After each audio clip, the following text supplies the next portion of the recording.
அவங்களோட அந்த சந்தோஷமான மொமெண்ட்டை வந்து நான் கேப்சர் பண்ணலாம். இப்போ நீங்களே என் கல்யாணத்துக்கு வரோம். கல்யாணத்துல உங்கள வீடியோ, ஃபோட்டோஸ்லாம் எடுக்குறோம். எதுக்கு ஊரெல்லாம் காமிச்சுக்கோ. It's a memories. அவ்வளோ பேர் எனக்கு வரும்போது, அவங்கள ஒண்ணு ஒண்ணு என்னோட நினைவு சின்னம். என் வாழ்க்கையில கிடைக்காத ஒரு பொக்கிஷம் கிடைச்சிருக்கு.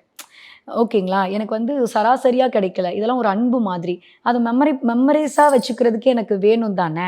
இப்போ நான் வந்து எனக்கு ஒரு இடத்துல கூட்டம் வருங்க. அதனால தாங்க நான் பெர்மிஷன் வாங்கி இந்த சலூன் கூட எல்லாரையும் ஒரே நாள்ல இன்வைட் பண்ண முடியல சொல்றேன். இதெல்லாம் நீங்க எப்படி புரிஞ்சுப்பீங்க செயல்ல காட்டலன்னா? இந்த இடத்துல பாருங்க எனக்கு இவ்வளோ க்ரவுட் வருது. அப்போ நான் உங்கள ப்ராப்பர் டேட் வாங்கணும். சோஷியல் மீடியான்றது நம்ம செய்ற செயல ஏதோ ஒண்ணு காமிச்சு தானே ஆக வேண்டியதா இருக்கு. வந்தவங்கள எப்படி காட்டாம நான் வந்து ஷட் டவுன் பண்ணா நாளைக்கு எப்படிங்க வருங்க? இது வந்து பெர்ஃபார்மன்ஸ் மார்க்கெட்டிங். இவ்வளோ பேர் இன்னைக்கு வந்திருக்காங்க. இவ்வளோ பேர் என்னுடைய இப்ப நீங்களே கேட்குறீங்க. உங்களுடைய ப்ராடக்ட்ட வந்து எல்லாரும் நல்லா இல்லன்னு சொல்றாங்க. எக்ஸ்போல இவ்வளோ பேர் வந்திருக்காங்கன்னு உங்ககிட்ட சொல்றதுக்கு ப்ரூஃபே அதானே! கரெக்ட். அப்புறம் அத காட்டக்கூடாது. அதுக்கு பேர் என்ன ஷோ ஆஃப்? அது என்னோட தொழில். நான் காமிச்சு தான் ஆவணும்.